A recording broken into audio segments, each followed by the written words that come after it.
Une première historique pour l'UBB face à une armée anglaise en feu. Samedi à 14h45 à Cardiff sera le théâtre d'une finale de Champions Cup aussi inattendue qu'alléchante. L'Union Bordeaux-Bègles vise un premier titre européen. En face, les Northampton Saints qui n'ont pas soulevé ou plus soulevé le trophée depuis 25 ans. Deux outsiders. Deux machines à jouer. L'UBB, meilleure attaque de la compétition, 342 points et 50 essais marqués. Northampton, troisième meilleure attaque. Et sur la pelouse, les 5 meilleurs marqueurs de la compétition, Damien Penaud, Louis Bielbiarré, Henri Pollock, Tommy Freeman et Jarno Augustus. Et non, il est blessé. Que demander de mieux? Des équipes qui envoient du jeu, qui ont faim de ballon, des duels d'internationaux, on dirait presque un crunch déguisé. Et cette question que tout le monde se pose, Damien Penaud sera-t-il sur la pelouse de Cardiff samedi après son entorse contre Toulouse? Dans cette vidéo, on va décortiquer les forces et les faiblesses de chacune des équipes, les face-à-face clés et les compos. Comme on a adoré le faire ensemble sur la preview de Basse Lou, on remet ça avec Aymeric Milan, alias Poney. Et si vous avez des idées ou des suggestions pour améliorer ce genre de format, qui est pas forcément évident à écrire, à monter, etc. Balancez dans les commentaires. Surtout, lâchez-vous sur Aymeric, un peu moins sur moi, et on essaiera de vous écouter.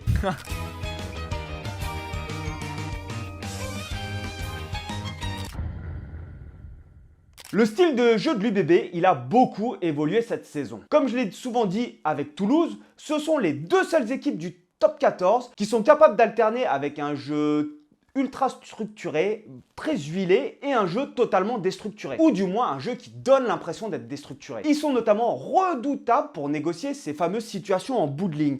Ils savent libérer les profils rapides pour réussir à ce qu'ils soient libres en fait pour terminer les actions tout simplement. Si tu veux une analyse plus poussée, je t'invite à revoir le débrief de la demi-finale contre Toulouse où j'en parlais dans la preview et ça s'est passé pendant la demi-finale. Et tu vas voir, c'est des situations, en fait, c'est énormément travaillé et je me demande même pourquoi c'était pas travaillé avant. On va s'attarder donc un petit peu plus sur le style de jeu de Northampton dans cette vidéo.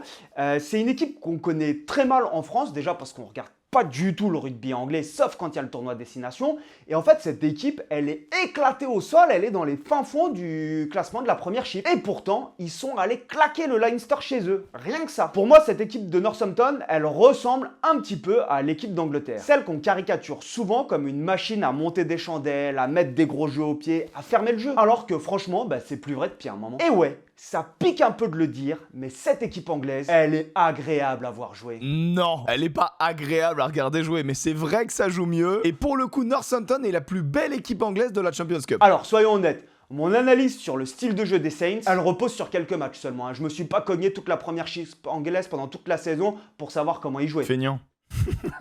Pour moi, ils ont un style de jeu qui est similaire à celui de Bordeaux, de Toulouse et de l'équipe de France. Et même de l'équipe d'Afrique du Sud, ce qu'on voit se développer énormément dans le rugby actuel, c'est ce fameux bloc 10 à 4 joueurs qui te donne énormément d'options pour remettre de la vitesse ou de l'avancée sur des relances de jeu. Contre le Leinster, ils ont usé, voire abusé justement de ce bloc 10 en jouant juste après ce bloc 10 sans toucher les 15 mètres. L'objectif de cette attaque, c'est justement de scinder la défense en deux du Leinster pour avoir deux côtés attaqués, donc bien plus compliqué à défendre. Et une fois que la défense est bien scindée en deux, à ce moment-là, ils sont allés toucher les couloirs. Exactement, ils ont été ultra efficaces, moi j'ai trouvé, sur cette projection de joueurs. Une fois que tu as pris le centre du terrain, même si tu as une libération lente, en fait, le fait de te projeter à gauche ou à droite sur un des côtés faibles, eh bien, ils ont été très bons.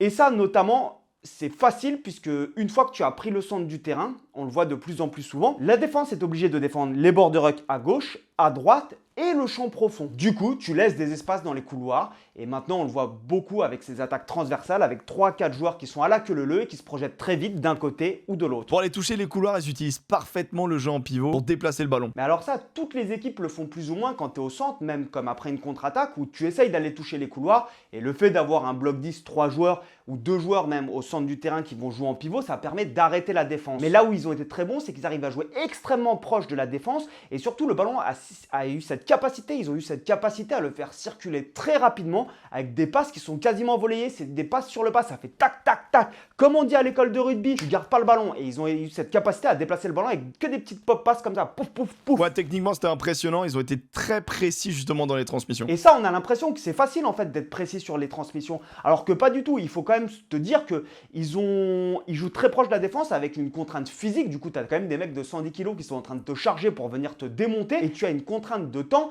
qui est très importante. Et donc, du coup, c'est magnifique à voir. Et c'est comme ça qu'ils mettent 2 essais au Leinster justement. Les 2 essais de Tommy Freeman, ça vient de là. Le second point pour moi qui rejoint un petit peu le premier, ce sont le timing et les axes de course. Que ce soit sur la ligne d'avantage ou dans le champ profond. On a tous ces images en tête de Henry Pollock qui vient attaquer des zones de faibles et qui vient casser la défense à plat. C'est d'ailleurs l'une des raisons pour lesquelles il est à 12 essais cette saison. C'est vrai qu'il possède cette capacité d'analyse et de lecture qui lui permet justement d'arriver au bon moment. Mais malheureusement pour les Bordelais, c'est pas le seul dans l'équipe à savoir le faire. Statistiquement, Northampton et l'UBB sont très proches sur le plan offensif, que ce soit sur les mètres parcourus ou les ballons portés à la main. C'est très proche. Ils franchissent juste un petit peu moins que les Bordelais, mais ils battent plus de défenseurs. Mais en y réfléchissant, ça peut s'expliquer. L'UBB a peut-être plus des joueurs vitesse dans les couloirs, capables de prendre l'espace en un éclair. Alors que côté Saints, on est peut-être plus sur des ailiers, j'ai envie de dire, bien sûr, ils sont rapides, mais plutôt profil athlétique des ménageurs. À l'image, par exemple, de Tommy Freeman. Des mecs qui sont capables d'aller chercher le contact, gagner les collisions, casser des plaquages, mais qui franchissent aussi peut-être de manière un petit peu moins nette à chaque fois. Et on va avoir l'occasion justement de parler du troisième rideau. Et l'un des points importants sur le troisième rideau, ça va être les duels aériens.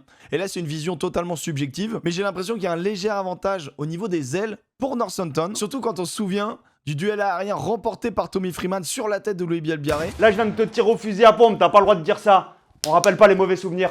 Alors c'est peut-être une vision aussi déformée qu'on a de l'équipe de France et des joueurs français sur les duels aériens due à cette Coupe du Monde où quand on s'est fait éclater en l'air par les Sud-Africains, tout le monde a dit on est naze en l'air. Mais j'ai toujours l'impression que les autres équipes ont des profils qui sont plus aériens que les nôtres, alors qu'il faut pas se leurrer. Les Damien Penaud, les Louis Bielbiarré, les Romain Buros, ils ont rien à envier aux autres. Surtout Romain Buros. Clairement. Là où pour moi l'UBB a une vraie carte à jouer, c'est dans le combat. Alors ça fait un petit peu bizarre de dire cela parce que quand on regarde les matchs de l'UBB depuis le début de la saison, même depuis 2 ans, on se dit ouais c'est une équipe qui envoie du jeu à gogo, des jeux de passe, des Louis Bielbiarré, des Penaud. Mais on a vu que contre le Leinster, les Saints avaient eu un peu de mal dans le combat. Quand le Leinster a décidé de durcir le jeu, ils avaient souffert. Et on prête peut-être pas assez attention aux mangeurs d'hommes de l'UBB. Alors qu'ils nous le montrent tous les week-ends, ils ont des joueurs extrêmement rugueux. Et il faut pas se tromper, contre Toulouse, ils ont sorti un gros match justement les avant. Ils étaient attendus et ils ont répondu présent pendant 80 minutes et je pense qu'ils ont la capacité de faire souffrir sacrément cette équipe de Northampton. Et je pense qu'on va le voir ça assez rapidement dans le match, c'est-à-dire que contre Toulouse, ils n'ont pas spécialement décidé de prendre l'axe les Bordelais, mais d'un côté, t'as pas forcément envie d'aller défier les Méafou et les Flamands sur du jeu à une passe. Enfin, perso, ça me viendrait pas à l'idée. Mais contre les Saints, à mon avis, on va le voir si pendant la première demi-heure, s'ils décident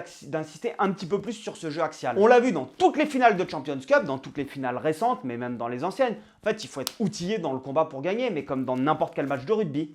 Pas de bras, pas de chocolat. Alors il y a un dernier point quand même qui pose question, c'est la gestion d'une finale. L'an dernier face à Toulouse, désolé amis bordelais, mais l'UBB avait explosé physiquement et peut-être même mentalement avec une fin de match catastrophique, mais on rappellera pas le score. Les Toulousains, pas de mauvais esprit, on ne supporte pas d'équipe anglaise ce week-end. Mais pour rebondir sur ce que tu dis, Aymeric, j'ai quand même l'impression que ce traumatisme, parce que je pense qu'on peut parler d'un traumatisme côté bordelais, il leur a énormément servi et il leur a servi de manière positive où tu sens qu'ils ont beaucoup plus de sérénité cette année. Gestion du stress, gestion des temps faibles, les secondes mi-temps ou même l'irrationnel d'un match de phase finale. On l'a vu contre Toulouse notamment où à un moment tu sens que le match peut vraiment totalement basculer et passer de ce côté irrationnel où Toulouse reprend la main, etc.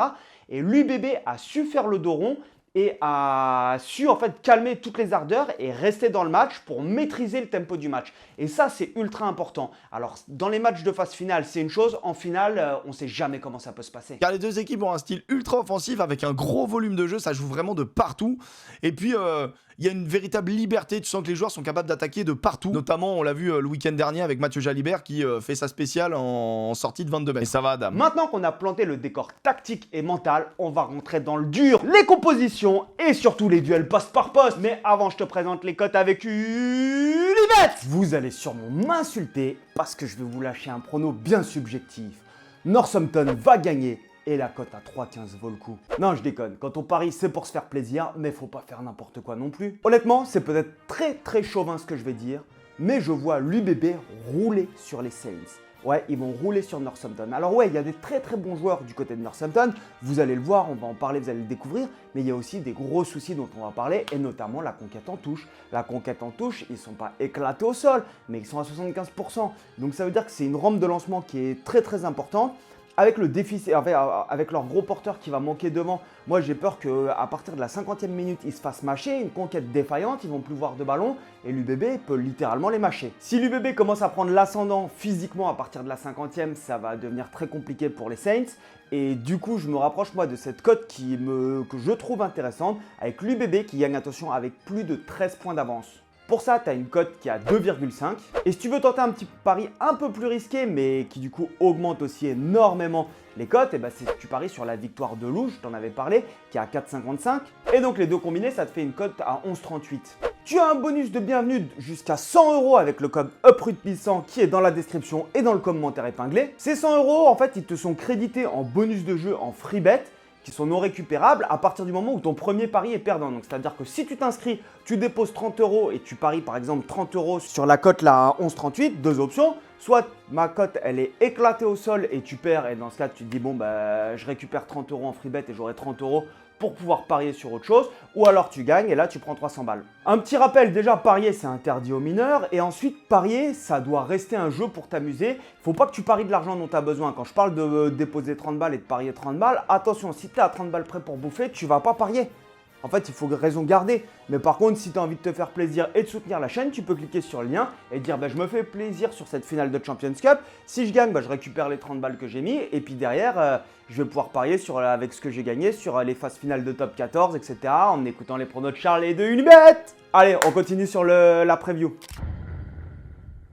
On attaque avec les premières lignes du coup, et c'est un peu du kiff-kiff en mêlée. Parce que la mêlée, je la rapporte évidemment aux premières lignes. 98% de mêlée gagnée côté Bordeaux contre 96% chez les Saints. Sauf que d'un autre côté, du côté de l'IBB, il y a Big Ben. Et ça change. C'est l'un des rares numéro 3 à avoir un coup de chausson de numéro 10, donc forcément c'est important. Exactement, et info en off, on vient de m'appeler pour me dire qu'il s'était entraîné au poste de numéro 15 à l'entraînement de cet après-midi. La question qu'on pouvait se poser concernant Big Ben, parce que étant donné qu'il a joué le dernier match de championnat contre Castres, on sait qu'il est apte pour jouer, alors que sur la demi-finale, on n'était pas sûr. Maintenant, la question qui, pour moi, pose débat, c'est est-ce qu'il allait être titulaire ou est-ce que Falatea allait être titulaire et que tu allais avoir Big Ben sur le banc?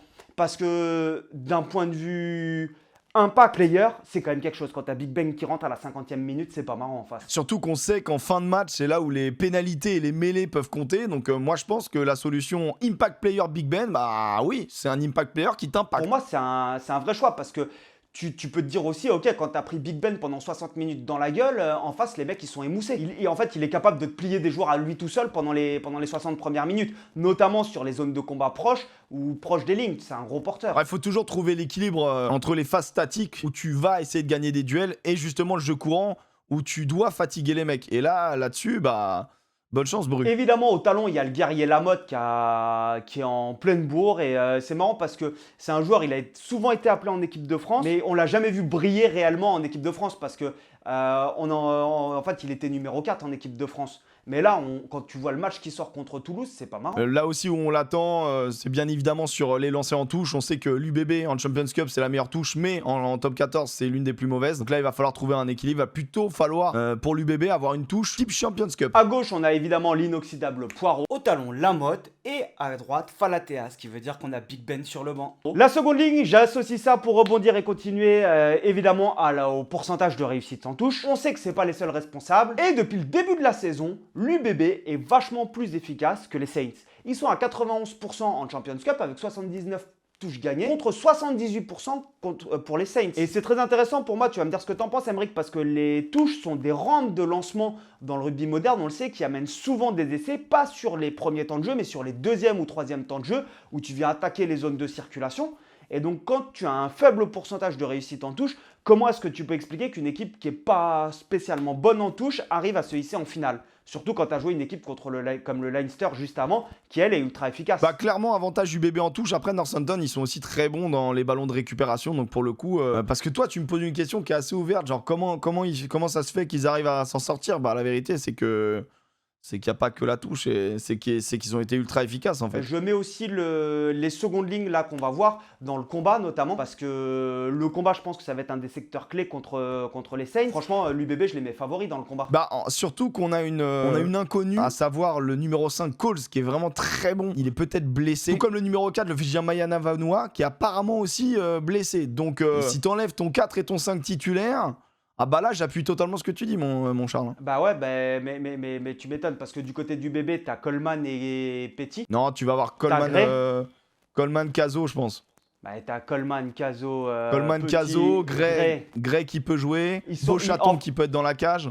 Beauchaton, tu peux le faire redescendre dans la tâche, mais Beauchaton va y venir parce qu'il était plutôt en balance cette semaine sur la troisième ligne avec Diaby. Enfin, pour moi, vraiment, la seconde ligne, elle va avoir une part ultra importante parce que, notamment, comme tu le dis, il y a 2 absents côté Saints et je pense que dans le combat, s'ils envoient leur U19 jouer l'UBB en finale de Champions Cup, ils vont se faire mâcher, les mecs. Alors, 2 potentiels absents au moment où on enregistre, mais c'est sûr que s'ils sont pas là, ils vont se faire mâcher totalement. Du coup, Yannick Bru a choisi pour sa deuxième ligne Coleman et Caso avec Beauchaton sur le banc. la troisième ligne des Saints. Tu m'en dis quoi? Ah bah elle est pas marrante, c'est le point fort. On met beaucoup en avant Henry Pollock, a raison, c'est la nouvelle coqueluche anglaise, donc bien évidemment, même si je trouve qu'il est à parfaire, c'est un jeune de 20 ans, il a un potentiel évident, c'est un athlète, il est partout sur le terrain. Moi je trouve qu'il manque de sélection sur ce qu'il fait globalement, sur ses choix de ruck, etc. Et du coup il cause beaucoup de pénalités, mais à côté de lui, il y avait potentiellement Augustus, l'un des meilleurs 8, leur plus gros porteur, qui lui sera absent, donc là c'est un énorme bon point pour l'UBB.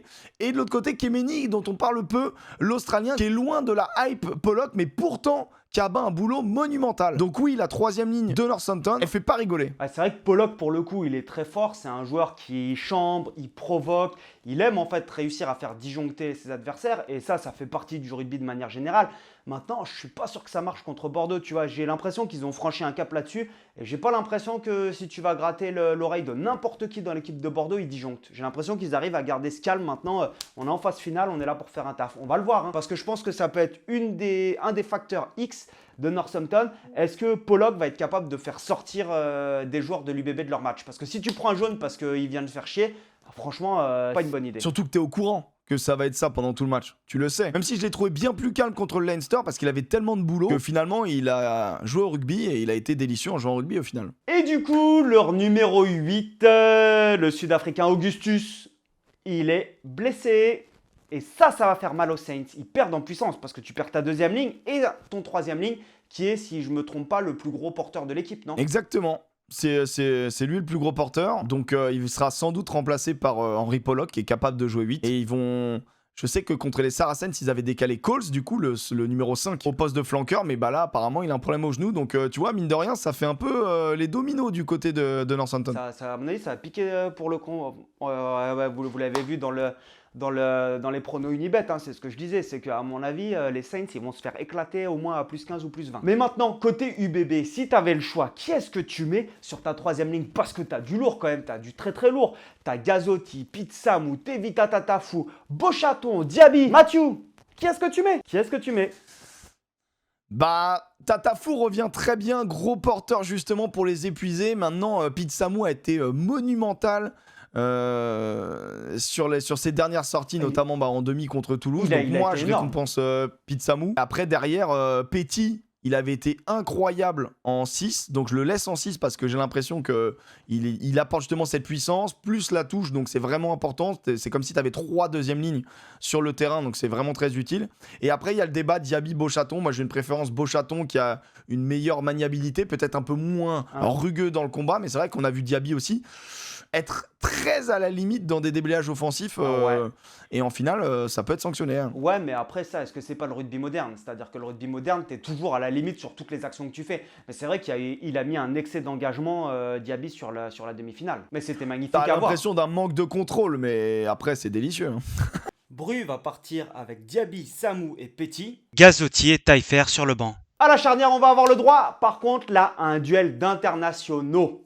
On a Alex Mitchell vs Maxime Lucu. Finn Smith vs Jalibert. Finn Smith, pour moi, c'est un joueur qui est capable de porter le ballon à la main et de venir jouer très proche et de menacer la défense pour envoyer soit des jeux au pied rasant ou soit des passes au cordeau. Et ça faisait longtemps pour moi qu'on a. Alors, c'est toujours une impression, hein, c'est très subjectif ce que je vais dire, mais ça fait longtemps que j'ai l'impression qu'on n'avait pas vu un 10 aussi complet et aussi serein. Parce qu'il y a eu Marcus Smith, mais Marcus Smith peut-être un petit peu moins serein, beaucoup plus créateur, mais c'est pour ça aussi qu'il a été basculé à l'arrière. Mais avant, si tu prends les 10 comme Ford ou Farrell, tu vois, tu as l'impression que c'est des 10 qui sont moins créateurs et qui pèsent moins sur les défenses par rapport à ce jeune Finn Smith.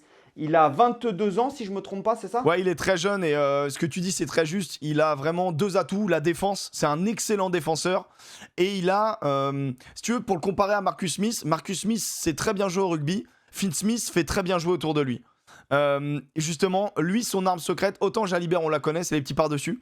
Autant Finn Smith, il adore les mini rasants déposés à 35 cm de la défense pour aller jouer justement en agression sur le R1, donc sur le premier rideau, pour mettre un tout petit rasant sur le R2 avec son centre ou son ailier intérieur qui peut rentrer, qui peut aller attaquer cette zone qui est souvent faible. Et je le trouve très impressionnant. Alors je sais que s'il n'est pas bon de dire ça d'un Anglais, mais honnêtement, je pense que l'Angleterre a trouvé son numéro 10 et pour longtemps. Et du coup, on se retrouve avec ces deux charnières qui se sont affrontées toutes les deux pendant le tournoi Destination. Et côté 10 avec Jalibert, pour moi, on a Jalibert, c'est un joueur, il lui manque un truc. C'est les titres. Il n'a pas gagné de titre encore. Et c'est marrant parce que je suis tombé sur une interview Alors il a un 6 nations, mais tu le détestes. Ouais, mais ok, il a un 6 nations, c'est vrai. J'ai lu une interview de Bru où Bru expliquait que Mathieu Jalibert avait énormément travaillé cette dernière année, son leadership et le travail qu'il avait fait sur lui-même pour, je pense, être au top et être capable d'avoir du leadership sur le groupe parce qu'on le sait, les joueurs de rugby, et comme tous les sportifs professionnels, sont des êtres égocentriques, puisque tu es obligé d'être égocentrique, parce que si tu es à ce niveau-là, c'est que tu es meilleur que les autres, c'est comme ça. Mais par contre, il faut être égocentrique, mais il faut être capable de parler aux autres. Et on le voit notamment dans le foot US, je ne sais pas si vous avez vu les séries qui sont sorties comme Quarterback, etc.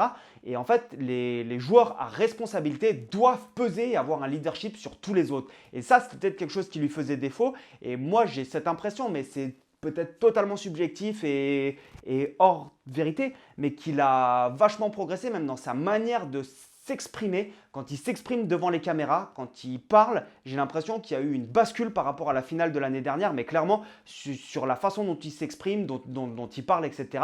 Et tu sens que c'est un joueur qui respire la sérénité et qui est apprécié de ses partenaires. C'est exactement ce que j'allais dire, tu le sens libéré, tu le sens serein, tu le sens sûr de lui. Mais dans le bon sens, il joue au rugby, il prend beaucoup de plaisir. C'est le genre de joueur que j'adore parce que c'est le genre de joueur qui te fait prendre une licence. Le regarder jouer au rugby, ça te donne envie de jouer au rugby. Et ouais, il est très fort. Il fait peut-être la meilleure saison de sa vie.